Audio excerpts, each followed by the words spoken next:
पिछले वीडियो में हम लोग वायु प्रदूषण से संबंधित कुछ बेसिक जानकारी कर रहे थे और समझ रहे थे। आज की वीडियो में हम लोग उसके आगे जानकारी करने का प्रयास करेंगे और समझेंगे। ठीक है, देखिए इसमें विशेषकर वायु प्रदूषण से ही संबंधित जो है अधिकतर इसमें पढ़ना है और समझना है। ठीक है, तो आपको बता दें कि वायु प्रदूषण से समस्या जो है विभिन्न प्रकार के देशों में समस्या है, केवल भारत में नहीं, हर एक देशों में समस्या है। ठीक है, तो इसके बारे में जो है कल के वीडियो में या इससे पहले वाले वीडियो में आपको बता चुके हैं कि जैसे आपको बताए थे कि भोपाल गैस दुर्घटना और अमेरिका के डेट्रॉयट दुर्घटना, इससे भी क्वेश्चन बनती है, इसके बारे में आपको बता चुके हैं। उसके बाद इससे संबंधित और किस प्रकार के क्वेश्चन बनते हैं, इसके बारे में आज क्या करना है, हम लोग को चर्चा करना है। तो इसके बारे में सबसे पहले बता दें कि देखिए इस पे कुछ बोर्ड पे लिखे हुए हैं, इससे संबंधित किस प्रकार क्वेश्चन बनते हैं। तो कारखानों के खेतों से निकलने वाले गैस कौन कौन से होते हैं? Carbon monoxide, nitrogen oxide, sulphur dioxide, धातु के महीन कण, कार्बन के कण, ये सब जो है लिखे हुए हैं। ठीक है, इसके बारे में और जो है अच्छे पूर्वक जानकारी करना है आप लोगों को। ठीक है, तो देखिए सबसे पहले बताते हैं कि इसमें से जो भी गैस होता है अपने आप में विषैला गैस होता है। ठीक है, अपने आप में किस प्रकार का होता है? तो ये सब अपने आप में विषैला गैस होता है। जैसे किस प्रकार? देखिए आपको ये जितना भी गैस का नाम दिया गया है, इसमें से सबसे अगर बताएं तो सबसे अत्यधिक जो होता है कार्बन मोनोऑक्साइड होता है। कौन सा? Carbon monoxide. इसके बारे में थोड़ा डिटेल में जानकारी कीजिए, इससे संबंधित बहुत सारा क्वेश्चन देता है। देखिए किस प्रकार, जैसे आप लोग जो है कोई चीज जलाते हैं, जलाने के बाद से कोई पदार्थ जो है प्लास्टिक वगैरह कुछ जलाया जाता है या कूड़ा करकट जलाया जाता है, तो देखिएगा कि धुएं अधिक निकलते हैं। ये धुएं निकलते हैं अधिक, तो उसमें सबसे अधिक मात्रा किसका होता है? तो कार्बन मोनोऑक्साइड का मात्रा होता है।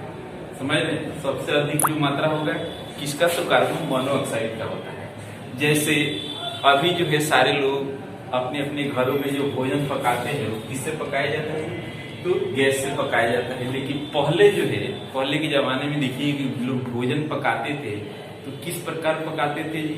तो भोजन पकाने के लिए कुछ लकड़ी रखते थे, लकड़ी को इकट्ठा करके और चूल्हा बना करके उससे अपना भोजन पकाते थे। उसके बाद से वो गोबर से जो गैठी वगैरह होता है उससे भी क्या करते हैं लोग? तो भोजन पकाते थे। ठीक है, जब उससे भोजन पकाते थे तो उसमें जो है काफी मात्रा में उससे गैस निकलते थे। वो किस प्रकार के गैस होते हैं? तो कार्बन मोनोऑक्साइड होते हैं। समझ रहे? वो जो धुएं निकलते थे किस प्रकार के? तो कार्बन मोनोऑक्साइड। और वो कार्बन मोनोऑक्साइड वो धुएं जैसे ही नाक के माध्यम से देखिएगा अपने आप ही आप लोग महसूस कर सकते हैं कि जैसे ही कोई नाक के माध्यम से जब गैस जाता है कहाँ तक? हम लोग के फेफड़े यानी लंग्स तक जाता है तो क्या होता है? तो हिचकी आने लगता है, और हिचकी आने लगता है उस समय बहुत ही काफी समस्या हो जाता है। समझ रहे? इससे जो बहुत सारे क्वेश्चन बनते हैं। तो जो भी गैस, जैसे कोई चीज जलाया जाता है उससे जो है जो धुएं निकलते हैं उसमें कौन सी चीज होता है? तो कार्बन मोनोऑक्साइड। और कार्बन मोनोऑक्साइड जो होता है हम लोग शरीर के लंग्स में जाता है। तो लंग्स में जो है, लंग्स में जाने के बाद से क्या करता है कि लंग्स में जो होता है जैसे ब्लड होता है, ब्लड में क्या होता है यानी खून। तो बता दें कि रक्त में जो होता है, रक्त में जो है हीमोग्लोबिन की मात्रा होता है। हीमोग्लोबिन रक्त में क्या चीज होता है? तो रक्त में जो है हीमोग्लोबिन की मात्रा होता है। हीमोग्लोबिन की मात्रा के चलते ही ब्लड जो होता है रेड दिखाई देता है। यहाँ से भी क्वेश्चन बनता है, तो रेड दिखाई देता है। देखिए इसमें क्या करता है कि ये यहाँ से क्वेश्चन देता है, देखिए किस प्रकार कि रक्त जो होता है किसके कारण रेड दिखाई देता है, तो हीमोग्लोबिन के कारण। और हीमोग्लोबिन का कार्य क्या होता है, तो हीमोग्लोबिन के कार्य होता है कि किसी भी व्यक्ति का शरीर में ऑक्सीजन जो है ब्लड के साथ क्या करना, प्रवाहित करना है, एक जगह से दूसरे जगह तक क्या करना, ट्रांसफर, प्रवाहित करना होता है। समझ रहे, इसका कौन सा कार्य होता है, जो ब्लड होता है, ब्लड में जो है ऑक्सीजन की मात्रा को क्या करता है, ये जो है हीमोग्लोबिन प्रवाहित करता है, यानी रनिंग करते रहता है। जैसे कोई भी इंसान है या मनुष्य, ब्लड जो होता है एक जगह अस्थायी नहीं होता है, मैंने इस बात को रनिंग करते रहता है। और उसी में मिले होते क्या चीज, ऑक्सीजन के, सॉरी हीमोग्लोबिन के क्या होता है, तो हीमोग्लोबिन के कार्य होता है उसमें ऑक्सीजन को परिवहन करना है। तो देखिए यहाँ से देखिए ये चीज के बारे में समझिए, जैसे ही हम लोग सांस के माध्यम से कार्बन मोनोऑक्साइड गैस लंग्स शरीर में जाता है, तो हीमोग्लोबिन जो होता है ये ऑक्सीजन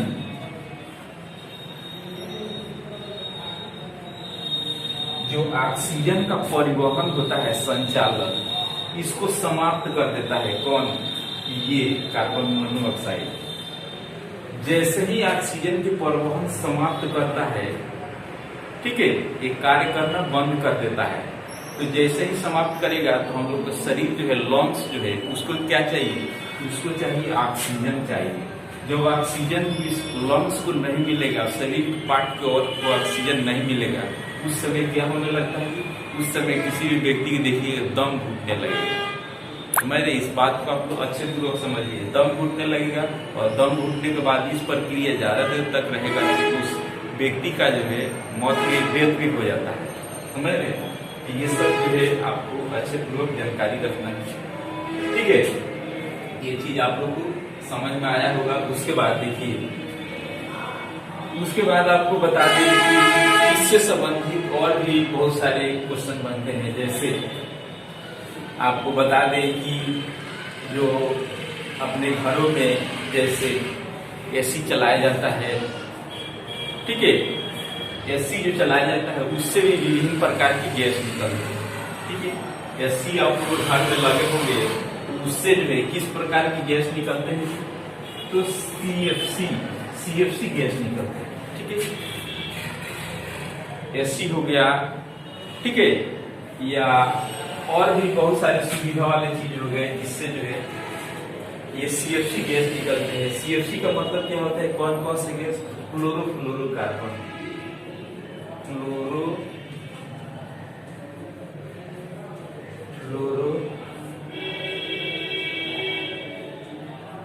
क्लोरोफ्लोरोकार्बन। सीएफसी का मतलब क्या, क्लोरोफ्लोरोकार्बन। ये कहाँ से निकलते हैं जी, एयर कंडीशन, हाँ, एयर कंडीशन या एसी से ये सब विभिन्न प्रकार के विषैले गैस निकलते हैं।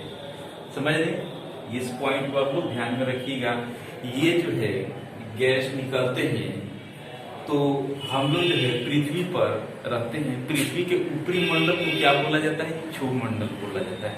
और क्षोमंडल के ऊपरी मंडल को जो बोला जाता है, कौन सा बोला जाता है, तो ओजोन मंडल बोला जाता है, ओजोन, ठीक है। कौन सा मंडल, तो ओजोन मंडल बोला जाता है। जब जो है CFC gas AC air condition से जैसे निकलता है, तो ये इतना जो है क्या होता है, ये अस्थाई होता है, अस्थाई एवं हल्का। अस्थाई एवं हल्का होने के चलते ये क्लोरोफ्लोरोकार्बन जो होता है, सीएफसी गैस, क्या होता है, ये वायुमंडल में जाता है, ठीक है, वायुमंडल में ऊपर जाता है। हम लोग क्षोभमंडल में रहते हैं, क्षोभमंडल से जैसे ऊपर वाले मंडल को क्या बताए, तो ओजोन मंडल होता है। ये ओजोन मंडल में कौन सा जाता है, इस क्लोरोफ्लोरोकार्बन सीएफसी गैस जो है ओजोन मंडल में जाता है। और ओजोन मंडल में जाकर के ये जो है ओजोन मंडल के परत जो होता है उस पे क्या हो जाता है, ये लेपित हो जाता है। कौन सा, तो क्लोरोफ्लोरोकार्बन यानी सीएफसी गैस। किसके परत पे, तो ओजोन के परत पर, ठीक है। तो जब ओजोन के परत पर ये क्या हो जाता है कि उस पर विक्षेपित हो जाता है, तो आपको बता दें कि जब सूर्य के प्रकाश जो पड़ता है, तो सूर्य के प्रकाश जो है पड़ने के बाद से जितने भी परत होते हैं यानी मंडल जितने होते हैं उससे प्रकाश जो क्षण करके हम लोग पृथ्वी पर आता है। ठीक है, तो जैसे ही सूर्य का प्रकाश ये ओजोन परत पर पड़ता है तो सूर्य के प्रकाश में जो होता है पराबैंगनी किरण होता है यानी अल्ट्रावायलेट किरण होता है। तो ये पराबैंगनी किरण पर पड़ने के बाद से क्या हो जाता है जी, यहाँ पे अगर मान लीजिए ओजोन परत है और यहाँ पे कौन सा गैस का परत किस पर आता है तो क्लोरोफ्लोरोकार्बन,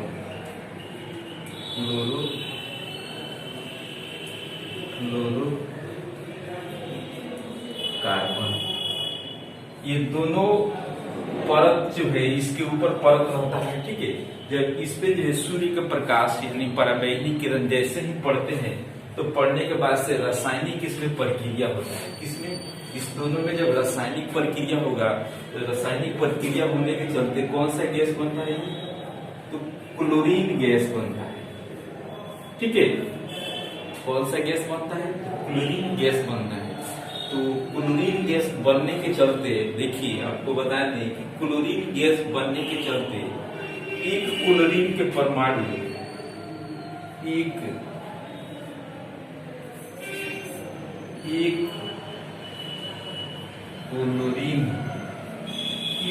क्लोरीन की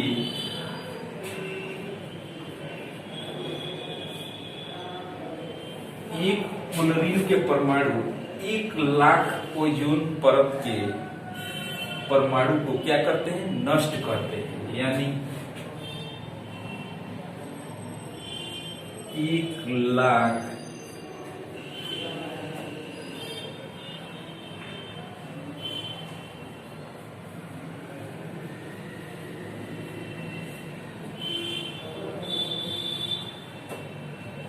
ओजोन को नष्ट करते हैं। ठीक है, इतना खतरनाक होता है कि इसका क्लोरीन गैस का एक परमाणु जो होते हैं 1,00,000 ओजोन परत को क्या करते हैं नष्ट करते हैं। ठीक है, तो जब नष्ट करते हैं तो ओजोन लेयर जो होता है वो पतला और छिद्र हो जाता है। जब छिद्र हो जाता है तो सूर्य का प्रकाश जैसे ही ओजोन पर पड़ता है तो डायरेक्ट जो है पृथ्वी पर उसका प्रकाश आएगा।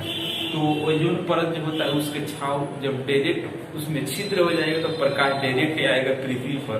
तो पृथ्वी पर आने के बाद से उसमें क्या होते हैं अल्ट्रावायलेट किरण होते हैं जो कि किसी भी इंसान या किसी भी जानवर किसी भी जीव जंतु के ऊपर सूर्य का प्रकाश पड़ता है तो क्या हो जाता है तो विभिन्न प्रकार के कैंसर उत्पन्न हो जाते हैं और कैंसर के साथ साथ विभिन्न प्रकार की विषैले जो है बीमारी उत्पन्न हो जाती है।